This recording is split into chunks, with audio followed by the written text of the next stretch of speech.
My time in the Navy started back in 2001, July, a month after graduating high school. I ended up in Pensacola, Florida, where I did aviation training to become an aviation support equipment technician. They work on all the equipment on the flight deck of aircraft carriers and airfields. 9/11 happened, I was a week from graduating boot camp. So the minute I graduated, 3 months of training, straight to the fleet, off the coast of Pakistan, dropping bombs in Afghanistan. I didn't join for that, but when I was in, I definitely fought for that, and that's what kept me going. And once my children were born, it changed my outlook on life and just tried to slow me down a little bit. If I could still be in now, I would be. Having an active duty spouse is very difficult. She's been in 19 years. She is a lieutenant, a naval nurse.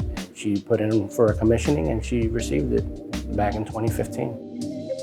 My health deteriorated back in 2018. It got bad, where I was working as an industrial maintenance technician, where you're breathing in a lot of different fumes and stuff. And over time, it just progressively got worse. I ended up with an asthma attack and ended up at the hospital. So I decided to look into different options of what I could do, and IT was one of them.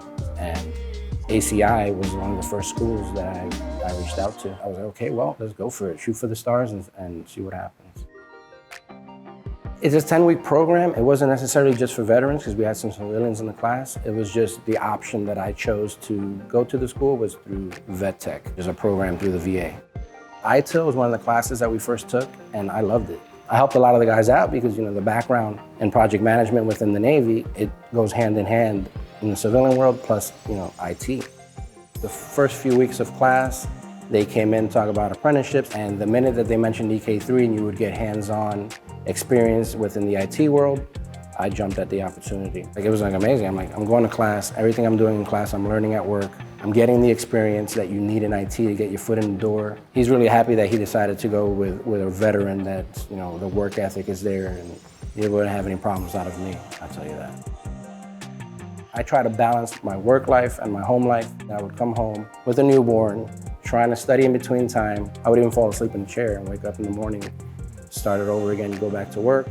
Working hard, it's just instilled in me of who I am because of my parents. And then I had a family of my own and I carry the same. Do everything I can for them and be the best that I can be for them. So make them good humans, that's what I call it.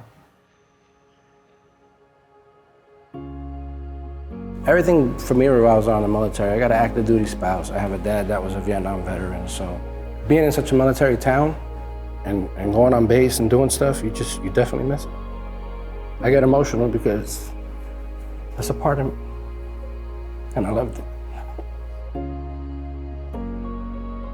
The flag doesn't flap because of the wind. It flies by the breath of every last airman, Navyman, soldier, Marine that has breathed the last breath to defend it.